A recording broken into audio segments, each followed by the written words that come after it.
नमस्कार दोस्तों।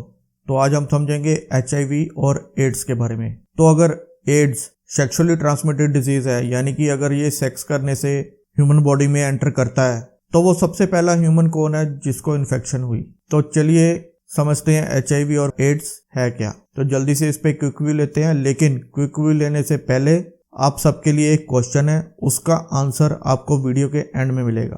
तो क्वेश्चन है कि HIV के स्पाइक्स कौन से ग्लाइकोप्रोटीन से बने होते हैं। ये होते हैं ग्लाइकोप्रोटीन्स। तो चलिए शुरू करते हैं। मैं हूं हैरी और आप देख रहे हैं HD9 नेटवर्क। तो what is HIV? HIV stands for human immunodeficiency virus.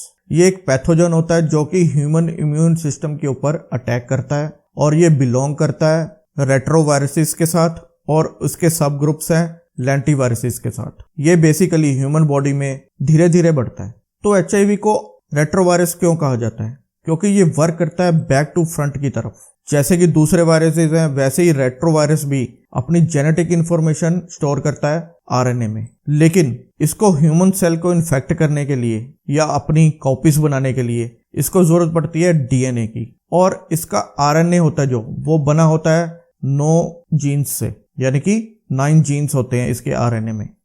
तो HIV हो गया RNA वायरस, लेकिन ये खुद ब खुद रेप्लिकेट नहीं कर पाता, यानी कि खुद ब खुद मल्टीप्लाई नहीं हो सकता।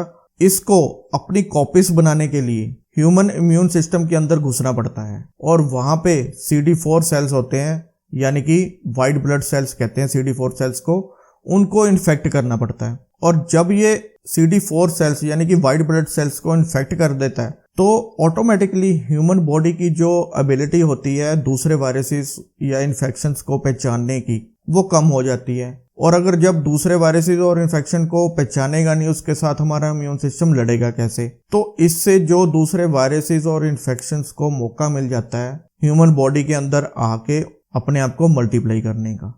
तो जब बहुत सारे वायरसेस और इन्फेक्शन ह्यूमन बॉडी में आ जाते हैं, तो इसी एडवांस स्टेज को, HIV के एडवांस स्टेज को कहा जाता है एक्वायर्ड इम्यून डेफिशिएंसी सिंड्रोम, यानी कि एड्स। तो इससे बचने के लिए डॉक्टर्स पेशेंट को देते हैं रेट्रोवायरल ड्रग्स। पेशेंट के बार बार टेस्ट किए जाते हैं इन्फेक्शन के, वायरसेस के, यानी कि उनका मेन जो मोटिव होता है वो ये होता है कि पेशेंट को एड्स की स्टेज तक नहीं पहुंचने देना।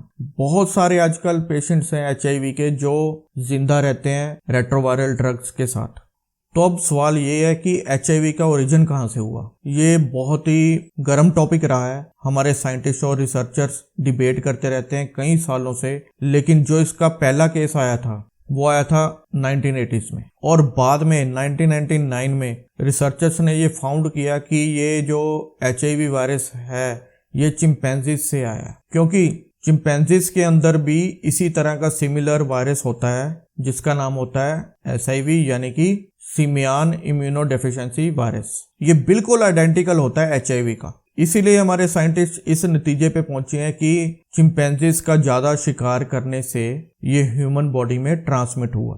तो ये सबसे पहले देखा गया था अफ्रीका में। तो कई डेकेड्स के बाद, यानी कि कई दशकों के बाद धीरे धीरे ये अफ्रीका से बाहर आ गया और वेरियस कंट्रीज में फैल गया। तो अब सवाल ये है कि इसके स्प्रेड होने के और कौन कौन से कारण हो सकते हैं? तो HIV वायरस से ह्यूमन बॉडी इन्फेक्ट हो सकती है ड्यू टू इन्फेक्टेड ब्लड, यानी कि रीयूज ऑफ इंजेक्शंस, लाइक जैसे जो लोग ड्रग्स लेते हैं। अब सपोज उनमें से किसी को HIV है, तो एक ने इंजेक्शन लगाया, उनके पास पैसे तो होते नहीं नया इंजेक्शन लेने के लिए, नई सिरिंज लेने के लिए, तो वो उसी सिरिंज को रीयूज या इंजेक्शन को रीयूज करते हैं। तो इससे HIV वायरस एक दूसरे में स्प्रेड हो जाता है। और सीमेन से, यानी कि आप ह्यूमन स्पर्म से, जैसे कि मैंने पहले भी बताया कि HIV सेक्सुअल ट्रांसमिटेड डिजीज है। रेक्टल फ्लूइड जो हमारा मल मूत्र होता है उससे, वजाइनल फ्लूइड यानी कि जो वल्वा में फ्लूइड होते हैं जो फीमेल बॉडी से निकलते रहते हैं, और ब्रेस्ट मिल्क यानी कि एक माँ से उसके बच्चे को। लेकिन इसमें सबसे इंपॉर्टेंट बात यह है कि HIV को ह्यूमन को इन्फेक्ट करने के लिए उसकी ब्लड स्ट्रीम में घुसना होगा, यानी कि उसके खून के अंदर जाना होगा, तभी वो वाइट ब्लड सेल्स को यानी CD4 सेल्स को इन्फेक्ट करेगा और इम्यून सिस्टम को कमजोर करेगा, जिससे वेरियस इन्फेक्शन और वायरसेस होती हैं। तो ये था हमारा आज का टॉपिक। HIV एंड एड्स के ऊपर। होप करते हैं कि आप सबको समझ में आ गया होगा। और अब चलते हैं हमारे क्वेश्चन की तरफ जो मैंने वीडियो शुरू होते ही पूछा था। तो क्वेश्चन है HIV स्पाइक्स कौन से ग्लाइकोप्रोटीन से बना होता है? तो इसका सही आंसर है सी, यानी कि ग्लाइकोप्रोटीन 120 और ग्लाइकोप्रोटीन 41। इसको भी थोड़ा सा समझ लीजिए। ये है HIV, ये इसका आउटर शेल, इस आउटर शेल को एनवेल्प कहा जाता है और ये होते हैं इसके स्पाइक्स, ग्लाइकोप्रोटीन कहा जाता है इनको। और इनमें ये जो राउंड वाला पार्ट है ऊपर, इसको बोला जाता है ग्लाइकोप्रोटीन 120 और ये जो नीचे वाले स्टिक है ये वाली, इनको बोला जाता है ग्लाइकोप्रोटीन 41। तो ये था हमारा आज का क्वेश्चन। दोस्तों अगर आपको हमारी रिसर्च अच्छी लगी हो तो वीडियो को शेयर जरूर करना। तो जाते जाते दोस्तों हमारे चैनल को सब्सक्राइब कीजिए और बेल आइकन का बटन जरूर दबाना, जिससे आपको हमारी नई वीडियोस की नोटिफिकेशन मिलेगी।